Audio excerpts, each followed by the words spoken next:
kita akan menjadi kuat gitu ya. Tetapi yang penting setelah kita sukses segala macamnya, jangan lupa berinfak, berzakat.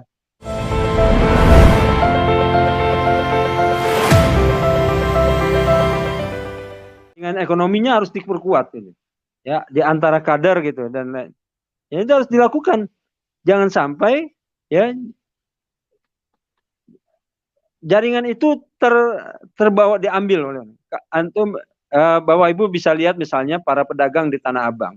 Itu mereka kalau ketika beli nggak ada dia cari. Jadi sudah membangun jaringannya, sistemnya sudah dibangun. Nah begitu pula di antara kita semua, paling tidak para anggota PKS lah, anggota PKS, para kader ini membangun. Mari memperkuat jaringan, bukan saja jaringan politik, tidak. Ya, bagaimana jaringan ekonomi kader ini diperkuat. Yang pertama. Yang kedua, memang membangun bisnis ini perlu stamina yang kuat, ya, kuat dan panjang, ya. Kemudian sabar gitu, ya. Saya termasuk yang dulu mencoba dari kecil itu, tapi entah karena sudah masuk, ini kesalahan saya, mungkin perlu mencoba lagi menjadi membangkitkan lagi jiwa entrepreneurnya ini. Jadi membangun bisnis ini yang perlu dia staminanya perlu kuat, ya. Kemudian perlu kesabaran gitu ya. Nah, selanjutnya adalah ekosistemnya yang saling memberikan manfaat, ya, di antara kita saling memberikan manfaat. Dalam arti apa? Memberikan manfaat di antara kita, informasi dan lain-lain gitu. Nah, yang selanjutnya ada forum-forum lah, ya. Forum-forum yang perlu kita lakukan, ya. Memang penting ini, ya. Kalau dulu kan sering ada pameran expo gitu, tapi ada forumnya gitu. Nah dulu Pak Arfan saya sering rajin hadirnya tuh, ya. Cuman terkadang keberaniannya hilang lagi gitu, memulai bisnis lagi gitu, ya. Jadi ini perlu dibangun oleh kita. Yang selanjutnya adalah membangkitkan kreativitas. Nah, di kondisi pandemi ini, ya, kreativitas inovasi ini menjadi penting gitu, ya. Tadi saya baru pulang dari perjalanan tadi kemarin ke Sukabumi, mengantar para pengusaha, Pak Arfan ini, bukan, saya punya relasi orang hebat di Tanah Abang sebagai, pernah dengar TDA ya, tangan di atas itu, kelompok TDA. Tangan di atas itu, salah pembinanya itu dia pengusaha Tanah Abang sukses, yang dulu dikenal dengan Raja Mall. Setiap mall di mana-mana dia beli, kemudian dia bangkitkan, PKL suruh masuk dan gratis setahun gitu. Nah dia menjadi orang tua angkat. Nah, kemudian mengajak para pengusaha-pengusaha Tasik gitu ya. Dulu kan kalau Tanah Abang ada pasar Tasik gitu. Nah jaringannya dari beliau itu semuanya. Ya, nanti insya Allah kita akan. Nah dalam perjalanan itu, ini yang saya katakan inovasi, kreativitas itu, sepanjang jalan dari mulai Parung Kuda sampai, saya nggak tahu di Bogor, sampai ke Sukabumi, jambu kristal itu bentuknya sudah berubah menjadi asin, manisan, gitu, jambu kristal. Banyak sepanjang jalan, ya, jambu kristal itu dimanfaatkan benar-benar. Saya coba beli 2 kali beli itu selama berangkat. Senin saya ke sana, Senin pekan yang lalu, tadi baru dari sana dan barusan pulang. Dulu orang tidak terpikir mungkin tentang jambu kristal di sepanjang Sukabumi, luar biasa banyak menjamur. Nah ini yang banyak lagi inovasi-inovasi yang perlu kita kreativitas dan inovasi yang kita tingkatkan gitu di antara kader kita. Ya alhamdulillah Bu Nani ini sudah ke jamu gitu ya. Ini kan kondisi pandemi ini kan orang pada lakukan itu semua. Ya. Ingin sehat dengan jamu dan lain-lain. Nah, yang kemudian yang terakhir kita ingin juga di antara kita ya saling membuka informasi atau akses jaringan gitu ya. Akses jaringan. Jaringan usaha dan pembiayaan.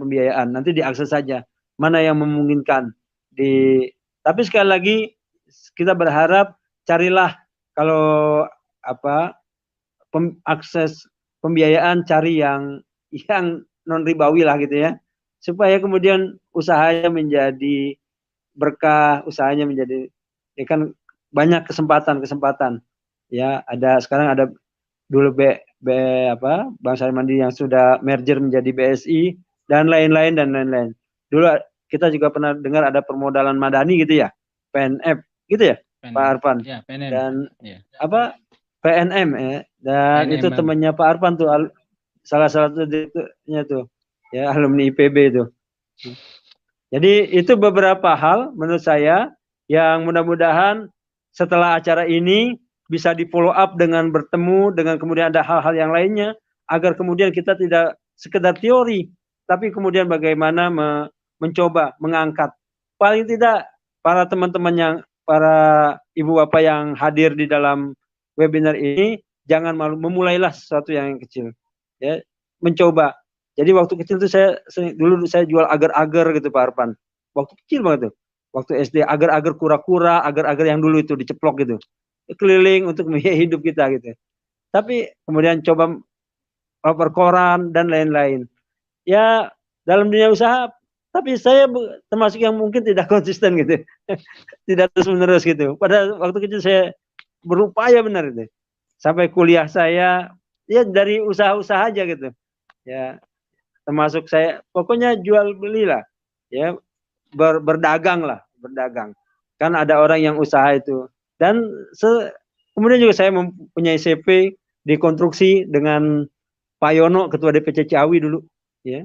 Dan alhamdulillah pernah berjalan mengerjakan pekerjaan yang, jadi kalau saya ditanya Pak Arfan, ya dulu saya waktu membuat rumah Dr. Hafid itu, kan itu saya yang buat itu atasnya itu. Orang juga nggak pernah percaya bahwa saya pedagang gitu, ya. Dan sampai saya juga termasuk yang dagang kerupuk masuk ke pecel lele. Kerupuk Palembang dulu itu belum tenar itu. Kerupuk Palembang yang banyak itu saya beli dari Bandung, kemudian saya masukin, saya bungkusin, kemudian taruh di pecel lele beberapa di daerah Ciawi, alhamdulillah itu. Tapi lagi-lagi tidak konsisten saya gitu. Nah, mudah-mudahan saya bisa dimotivasi oleh Pak Arfan ya, supaya apa ya, otak sebelah mana itu untuk entrepreneurnya bisa dikembali gitu ya, Mbak. Jadi saya termasuk yang sudah mengerjakan apapun Pak Arfan. Dunia dagang, dunia konstruksi, kemudian sekarang dunia politik gitu. Alhamdulillah. Jadi rumah Pak Arfan tahu Pak Oki punya rumah makan Pajajaran di Bekasi itu. Jadi gubuk-gubuk beberapa meeting roomnya itu saya yang bangunnya. Semuanya itu.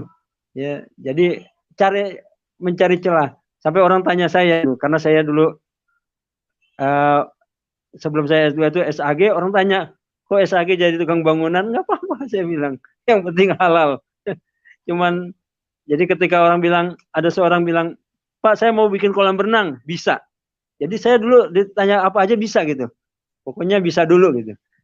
Jadi ini beberapa hal sebagai pengalaman dan mudah-mudahan menjadi inspirasi bagi teman-teman semuanya, dan beberapa hal yang tadi sebagai gaida ataupun apapun namanya perlu kita tindak lanjuti, kemudian kita melaksanakan. Mudah-mudahan dengan demikian gitu ya, kita akan menjadi kuat gitu ya. Tetapi yang penting setelah kita sukses segala macamnya, jangan lupa berinfak, berzakat. Karena pada harta yang kita miliki ada hak orang lain. Wa fi amwalihim haqqun lisailin. Dalam harta yang kita miliki itu ada haqqun lisailin. Ada hak orang lain. Ya, jadi benar kita bersusah payah segala macam. Nah, disitulah letak keberkahan menurut saya. Disitulah letak keberkahan. Saya banyak belajar itu Pak Arfan. Nanti baik teman-teman, nanti kita bertemu dengan orang yang memotivasi. Luar biasa itu, Pak Haji. Di Tanah Abang hampir dia miliki semuanya itu. Blok-bloknya. Ya, kalau dilihat blok F segala macam itu. Ya, sekarang banyak dibuka sekarang beliau lebih banyak di Sukabumi, ya. Demikian barangkali sebagai pembuka. Mudah-mudahan Allah Subhanahu wa taala meridhoi apa yang kita lakukannya, dan Allah Subhanahu wa taala memberikan jalan untuk tetap kuat dalam kondisi pandemi ini. Baik, barangkali itu yang dapat saya sampaikan. Selanjutnya barangkali kita langsung buka dengan kita mengucapkan Bismillahirrahmanirrahim. klinik bisnis Tegar Beriman resmi dibuka. Hadanallahu wa iyyakum ajmain. Assalamualaikum warahmatullahi wabarakatuh.